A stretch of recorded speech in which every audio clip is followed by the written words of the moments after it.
Natin ngayon, and before we receive the message po, let us greet each other po. Sabihin po natin, you are the source of blessing. You are the source of blessing. Pastor Sheila, you are the source of blessing. Amen. So, we are all source of blessing po. All children of God are source of blessing. Pag sinabi pong source of blessing, pinagmumula ng pagpapala. And you may ask yourself, am I a source of blessing? Yes, you are. Because children of God are source of blessing. Kaya nga po, we really have to be careful po sa mga salitang lumalabas sa bibig natin eh. If puro unbelief yung lumalabas sa bibig po natin, of course, ang resulta rin po is unbelief words. Pero if we keep on having this, if we will continue to confess po yung belief words, yung mga salita na may pananampalataya, we can really see yung resulta po nito sa buhay po natin. So from our last week message po, do you know we received the what to know first? Tama po ba? Ano po yung dapat po muna natin dapat na malaman? And sa araw po na to, having to understand ano po yung dapat nating malaman. Then, sa mensahe po natin ngayon, then what do we have to enjoy first? Sa salitang malaman po, ano naman po dapat yung atin po tamasahin bilang isang mga anak ng Diyos? So, just a brief... Andrea, so, ano po yung ano natin, yung kailangan po dapat natin... Ano po yung dapat po natin kailangan mapagtanto? So, katulad po ng mensahe po natin ng nakaraang linggo. Ano po yung dapat po muna po nating malaman? Sino po ito? Si Kristo. Why do we always talk about this Christ? Pastor Sheila, Christ. Who is this Christ? You know, Jesus is Christ, di po ba? Pero it should not be Jesus Christ. It should be only Jesus Christ. Kaya po tinatawag natin na si Jesus ang Kristo. Why Jesus? Bakit po si Jesus ang Kristo? Kasi dito po natin makikita po yung only. Why should Jesus be the Christ po? And why it's only po? Paano po magiging natatanging Kristo si Jesus sa buhay po natin? How can we make Jesus as our only Christ po? It's a different thing po, dito ba? Paano po natin magagawa na si Jesus maging tanging ating Kristo lang? Bakit po ba si Jesus lamang ang Kristo? You know po, Jesus is the Christ. Jesus is the only Christ because He is the only Christ who can solve our fundamental problem po. Let me explain this once again to you po. Fundamental problem of mankind, we cannot solve this po. Never. What are the fundamental problem of mankind? Man became separated from God. Kailan po? Nung ang tao ay nahulog po sa original na kasalanan. And because of that, lahat po ng tao ay naging alipin po ni Satanas. This is the fundamental problem of mankind na we cannot solve by our own strength or efforts po. Pero according po sa mensahe po natin ng nakaraang linggo, ito pong si Kristo, makikita po natin yung kanya po pagiging perfection. Why does Christ is perfect po? Tayo po mga tao, we are not perfect. We are very limited po. Hindi po lahat ng bagay kaya po natin gawin. Meron pong limitasyon yung atin pong kakayahan, yung atin pong iniisip, yung pagiging creativity po natin. Lahat po tayo ay meron pong limitasyon. But ito pong si Kristo, why we can say yung Christ perfection po? There are few evidences po in the Bible. Bakit po si Kristo ay isang perfecto po? Bakit po makikita natin yung pagiging isang perfecto ni Kristo? He is the Christ before eternity. Meaning to say po, He is the Christ before creation. Bago palikhain ng Diyos ang ating mundo, nag-i-exist na si Kristo. Naroon na si Kristo. Meaning to say po, Christ has solved all our sin problem. Si Kristo po yung tumapos sa lahat ng ating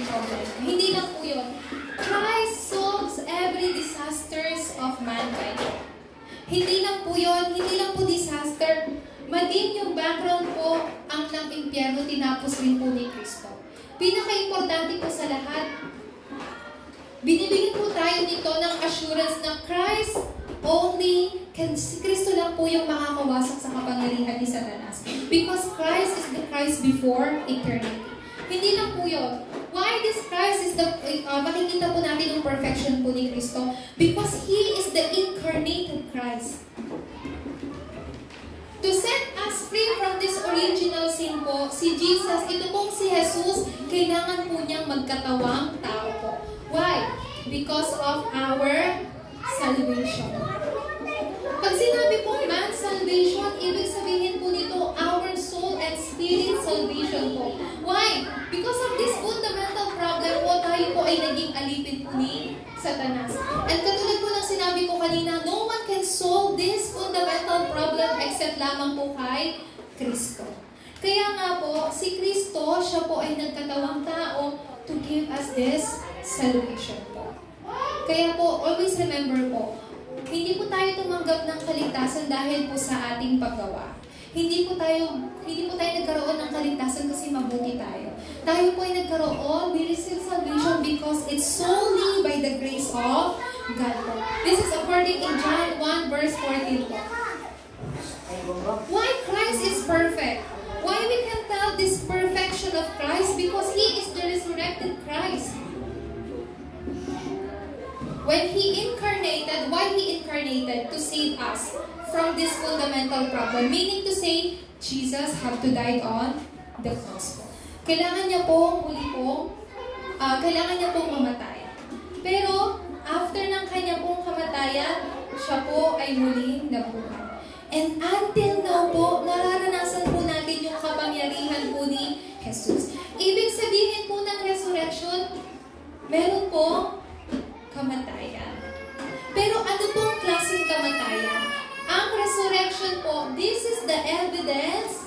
Resurrection means this is the evidence that Jesus Christ is God. Hindi lang po yun. Through His resurrection po and until now po, makikita po natin yung, mararanasan po natin yung kapangyarihan sa pangalan po ni Kristo. Kaya nga po, we always encourage you, kapag kayo po ay nananalangin, always pray in the name of Jesus. Bakit po? Kasi sa pangalan po ni Jesu Cristo, meron pong kapangyarihan. When you pray in the name of Jesus po, Satan's authority are being bound po. Ay natatali po, nawawasan. When you pray in the name of Jesus po, the Holy Spirit works po. You must have this kind of assurance and confirmation po. Hindi lang po yun. After He resurrected po, Jesus Christ, He is the Lord of second coming. Sino po daw sa Jesu Cristo? He is the Lord of second coming po. Ibig sabihin po nito, it gives us the assurance that our future problem are being solved through Jesus Christ. Wala po sa atin dito yung nakakaalam ng ating kinabukasan. Tama po ba? Hindi natin alam anong klaseng problema yung darating in the future po. But, Jesus Christ, who is the Lord of second coming, He is giving us the assurance na kahit yung mga pangyayari sa hinaharap hindi pa dumarating, binibigyan na po niya tayo ng solusyon. At ito po yung bagay na kailangan po natin magkaroon ng assurance. Panglima po, He is the eternal Christ. Siya po ang pangwalang hanggang Kristo sa buhay po natin. Lagi po nating nakakasama ito pong si Kristo. He's always with us po. Binibigyan niya po tayo ng kanya pong salita. At ito pong salita po na to ay binibigyan niya rin po ng katuparan po, ng fulfillment po. So having to know this Christ perfection po, then you will know na bakit yung worship dapat mag-take place sa buhay natin. Bakit po kailangan magsamba sa Panginoon? Kung naiintindihan niyo po yung pagiging perfection po ni Jesu Cristo, yung pagiging perfecto po ni Jesu Cristo, you will understand why worship must take place sa buhay po natin. Dahil ito po ay kalooban po ng Panginoon. Tayo po ay nagsasamba po sa Espiritu at sa katotohanan. This is the center of our worship po. Sino po ba ang Espiritu? The Holy Spirit. Sino po ang katotohanan? Si Jesus po, si Jesucristo. So we worship God in spirit and in truth po. Kaya yung pagsamba po, hindi lang po ito parte ng buhay ninyo. Ito po ay buhay po ninyo. Kaya when we lost worship po, means we lost everything po. Di po ba? Kaya po, sa oras po na to, this is the first thing that we have to know first po. Ito po yung unang bagay na dapat po nating malaman. Then, ano po yung dapat po nating ma-enjoy? We who already possess this Christ po, sabi ko po kanina, we are very limited po. Meron po tayong kahinaan, meron po tayong limitasyon po. But since we are in Christ, kayo po ay, si Kristo ay nasa inyo, kayo po ay na kay Kristo, then kayo na rin po ay isang perfectong nilalang po na Diyos. Do you know why we are perfect po? Because we are God's image po. We are not perfect because of ano nga po ito? Because of our achievements, because of our skills or talents po. We are perfect po because we are God's image po. Ganun po nilikha po ng Diyos ang tao. Di po ba? So, from the beginning po, God created man in His own image po. That was when, yun po yung mga oras kung saan ang tao po ay perfecto na nilikha po ng Diyos. Pero, when this fundamental problem of mankind came, when this original sin entered in man's life, yung pagiging perfecto po ng tao ay nawasak. But through Christ, sa pamamagitan po ni Kristo, lahat po yun ay na-restore. So, having yung napossess niyo po yung mga bagay po na to, ano po yung dapat po ninyo pong ma-enjoy? Sino po si Kristo? Si Kristo po, hindi lang po siya salita po ng Diyos. Si Kristo po, siya po yung ating mabuting balita. When we say gospel po, gospel of course is a good news. Di po ba? It's a good news from God. And gospel means Jesus is the Christ. Jesus is the Christ means you understand po na tanging si Kristo lang yung, ano nga po ito? Yung tanging solusyon sa lahat ng ating mga problema. Ano po yung dapat po ninyo, dapat na tamasahin po? Ito pong nilalaman ng gospel. What is this gospel once again? I will tell you, what is the difference between religion and gospel? You know po, because we are children of God, we should not live a religious life po.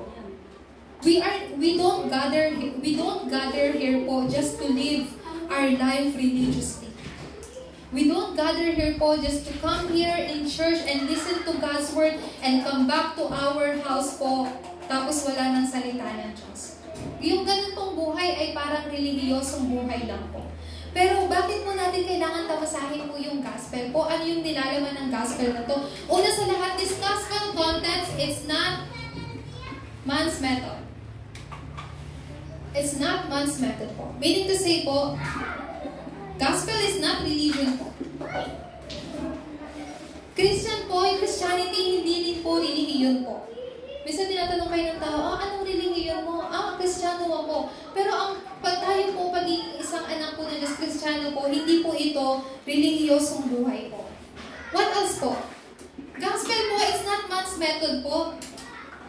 Hindi rin po ito sa pamagitan ng paggawa ng mabuti. Hindi rin po ito sa pamagitan ng atin po efforts po. Bakit po? Kasi ang gospel po ay regalo na ibinigay po sa atin ng Diyos. You know po, ang religion po, ang layunin po ng relihiyon po, ay ang mga tao ang naghahanap po sa Diyos. Pero ang mabuting balita po, ang Diyos mismo ang bumaba sa atin sa pamamagitan ni Kristo upang tayo po ay iligtas. So this gospel po, it's not man's made method, pero ito po ay binigay na paraan po ng Diyos. Sino po ang ibinigay na paraan po ng Diyos sa atin? It's only Jesus Christ. He is the only way po. Kaya po, makikita po natin, tatanggap po tayo ng mabuting balita po na to dahil ito po ay habag ng Diyos. Sa paraan po ng tao, you have to do everything. You have to do good deeds, you have to make efforts, you have to use your own strength, your own power po. Pero sa paraan po ng Diyos, you only have to receive His grace po para tumanggap ng kaligtasan. Napakalaking difference po nito ng gospel po at ng relihiyo. Kaya I really pray po na lubos po ninyong maintindihan that the gospel that you receive is not religion po. The gospel that you receive po is not just a part of religion po. Pero yung gospel na na-receive po ninyo, it is completely solve your fundamental problem po. Lahat po ng problema po natin. So when you have problem po, don't turn yourself po into religion. When you face problem po, don't try to solve it through your own efforts and power. When you face problem po, just bow your head and do your, pagdao pang mga kamay, and just pray in the name of Jesus po. Why? Because you are children of God. What is the gospel content po? The gospel content, it solves all your past, present, and future problem. This is the most simplest thing I can explain po sa inyo. Ito po yung pinakasimpleng bagay na kaya ko nang mapaliwanag sa inyo. Ang gospel po, ang siyang nagbigay ng solusyon sa ating nakaraang problema, kasalukuyang problema, at hinaharap na problema.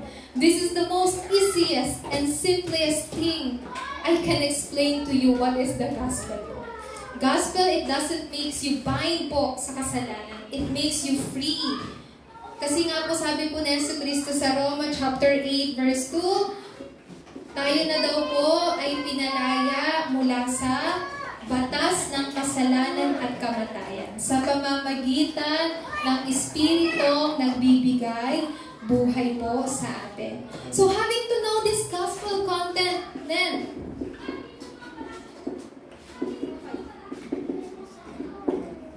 you have to move into prayer content po. Ano po ba yung nilalaman ng panalangin po ninyo? Alam ko po na ang panalangin po natin, madalas kalusugan, kagalingan, kagandahan ng future ng inyong po mga anak po. And that's the heart of a mother po. Di po ba? Yung hindi para sa inyo, pero sa inyong mga pamilya. And it's a good thing po. Hindi ko po sinasabi ng masama po yun. Pero hindi po dapat na yun ang maging sentro ng panalangin po ninyo. Jesus taught us to pray, di po ba? Sa Matthew chapter 5 po, Jesus taught us to pray kung paano po manalangin. So, having utilizing or to utilize yung Lord's Prayer po, napaka-importante. Yung Amang Diyos na nasa langit. When you say Amang Diyos na nasa langit, you acknowledge God as your Father po. Our Father in heaven. Di po ba? Ibig sabihin, you're acknowledging that God is the creator of everything. You're acknowledging that God is your Father po. So, hindi ko na po isa-isahin po yun. Ibig sabihin po nito, hindi ko man po lahat na explain po sa inyo, pero hindi ko po isa-isa pong mapapaliwanag sa inyo what is 777 prayer po. But I just want you to remember po, the center of this, the context of the 777 prayer po is solely Christ po. Nakasentro lamang po kay Kristo. Kaya we always encourage you po na gamitin yung 777 prayer. Bakit po? Kasi lahat po ng yan ay nakasentro po. Lahat po ay nakatutok po lang kay Kristo. So what is the first one po? Bakit niyo po kailangan ipanalangin yung 7 bartizan ma-establish po sa inyo? 7 bartizans to establish within you means You are raising this platform within you. You are God's platform. All children of God are God's platform po. Wherever you go, people will try to find you po para maghanap po, para ma-receive din po nila yung nare-receive po ninyong answer. Why? Because you have that unique answer within you. Who is the unique answer within you? Si Kristo. So wherever you go po, kayo po ay in-establish ng Diyos bilang kanya pong platform. So people will come to you para po mangutang? No. People will come to you because they want to receive the same answer that you possess po. Amen po ba? That's you being God's evangelist po. You know po, sometimes I do not want to go to the field. Not sometimes. Most of the time. Most of the times. Parang, it's not just you are lazy po. Pero may pagkakataon po na, Lord, I do not want to meet people. It's not just, hindi po ayaw kong mag-share ng gospel, but nawawalan po ako ng lakas to communicate with other people. So sometimes, Lord, I do not want to go to the field and meet people like that po. But you know po, I just stayed here in church. And then, for some reason po, people are knocking on the door sa church po. They are coming to me, Pastora Sheila, I have this kind of problem. Could you please pray for me? Okay, let's pray together. Meron din naman po, like for example, paglabas ko, I just have to buy something po. And may nakakasalubong po ako. Alam niyo po yun, hindi po pwedeng hindi ma-share yung gospel po. So that is you being God's platform. Just like what I said po, people will come to you po to have the answer that you have received po. They want to receive the same answer that you have. Sino po yun? Si Kristo po. Kasi wala naman po kayong kalakasan. Wala kayong kayang ipautang. So, ibigay niyo po si Kristo. Di po ba? Kasi that is our unique and only solution po. How about the second one? I'm just trying to, explain lang po sa inyo yung 7 prayer po nito. How about the 7 journeys? Meron pong tinatawag na 7 journeys po sa atin. Yung paglalakbay po natin. Pinaka-importante po dito is you. You really enjoy po yung pagpapalan ng Will, Emmanuel, and oneness po sa inyo. Yung triune God na kasama po nila. Ibig sabihin po niyan, kayo bilang isa pong watchtower po ni Kristo. You are shining this light of Jesus Christ po. Nire-relay po ninyo yung natatanging solusyon po sa inyo pong buhay. Kasi kayo po ay mga evangelista. Pangatlo po, meron po tayong tinatawag na 7 guideposts. Pag sinabi po natin guideposts or sa mga daan po, mas kilala niyo po siya as signpost po. Pag sinabi pong signpost, ano po yun tinutulungan po kayo para hindi po kayo mawala or maligaw po sa daan. Kapag nakikita niyo po sa mga road sign, ganyan po. So, same with this guidepost po. Yung 7 guideposts po ay yung Biblia, yung salita po ng Diyos, yung mga witnesses in the Bible po. When you know or when you read the stories po sa Biblia, you will make them as your 7 guideposts po. And when you make this as your 7 guideposts,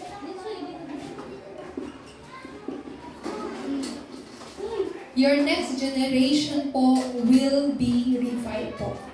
Bakit po? Kasi nakikita po nila yung 7 guideposts that you have established po. Let me make Deaconess Luz as an example po. So, Deaconess Luz, you will not be with Aldrin forever po. Tama po ba?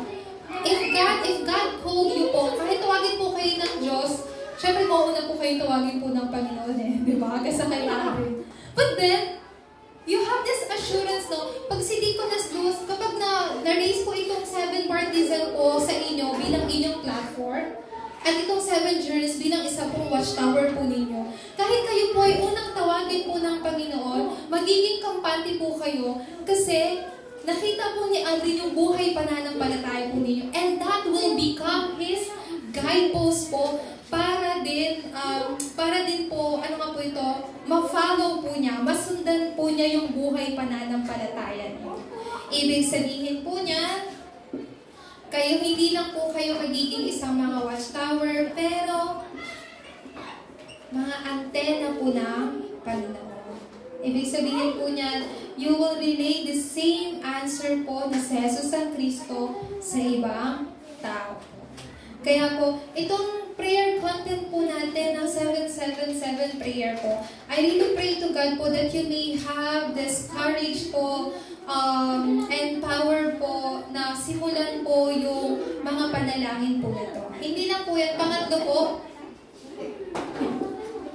sa oras na malaman po natin, ito yung nilalaman ng gospel, ito yung nilalaman ng panalangin, then maiintindihan ninyo, ngayon, ano ba yung nilalaman ng aking pagsamba? Ano ba dapat yung nilalaman ng pagsamba ko? Sino ba ang sentro ng aking pagsamba? Who is the center of our worship? The Holy Triune God po. Ang tatlong persona po ng Diyos. Tatlong persona po ng Diyos, ibinibigay po sa atin ang salita. Binibigyan po ito ng katuparan. At ito po ay kumikilos po sa atin ng merong kasagutan. This is how the Triune God works po. At pinapakita po nito sa atin ang kanyang pagkilos sa pamamagitan po ng ating pagsamba. Lahat po ng ito ay salita po ng Diyos. When you receive this word po, kapag tinatanggap niyo po ang salita po na ito, kayo po, nakikita po ninyo yung katuparan ng salita nito sa buhay niyo. At makikita po ninyo, when you pray, holding on to this word po, you will see the answer and the work of that word po. Kaya nga po, huwag niyo lang pong panghawakan yung salita.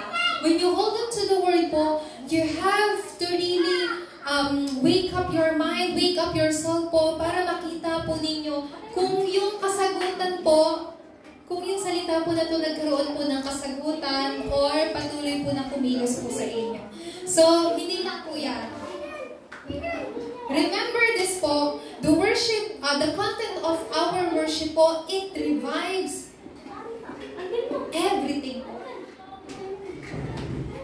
It saves everything. Nililigtas po nito ang lahat ng bagay. Ibig sabihin po niya, will truly receive yung 5 pong kapangyarihan. Ano po yan? How this revives everything po? Una po sa lahat, it revives yourself. From unbelief. I believe po na most of us po, nung pumunta po tayo dito sa simbahan, meron po tayong mga hindi pananampalataya po. But as we listen to this word po, as we make our center po sa worship, ano pong nangyayari? Nagkakaroon po ng kagalingan yung ating hindi pananampalataya. Pangalawa po, it revives everything po. Simbahan. Sa loob po ng simbahan, nagkakaroon din po tayo ng conflicts. Pero lahat po ng yan ay magiging daan para magkaroon po tayo ng renewal. Hindi lang po yan, it saves everything po sa field po natin. Yung field po natin, kasama po dyan yung pamilya nyo, yung mga anak nyo, saan man kayo naroroon po. It revives your field po, lahat po ay marerestore po. Kaya nga po, mula po sa mensahe po na to, ito po yung unang bagay na dapat po nating tamasahin po. Yung nilalaman ng mabuting balita, nilalaman po ng panalangin, maging ang nilalaman po ng atin pong pagsamba. Katulad po ng sinabi ko po sa intro natin, yung sentro po ng atin pong pagsamba ay ang Espiritu po at katotohanan. We worship God in spirit and in truth po. So the center is Triune God po. So do not just take this worship po as worship. Katulad po ng idinalangin ko kanina, God, may this time of worship be the time of confirming your word po sa buhay po natin. Sa buhay po ninyo. Naway ang buhay po natin ay hindi po maging buhay kung saan yung atin pong, buhay pananampalataya po ay tuwing linggo lang. Kahit po Lunes, kahit po ibang araw, lagi po nating makumpirma yung salita po ng Diyos po na ito sa buhay po natin. As for our conclusion po, sabi, inalagay ko po dito, si Jesus bilang isa po ninyong Kristo. Jesus is the only Christ. When you hold Jesus as your only Christ, and you worship po, when you just hold on to this one message po,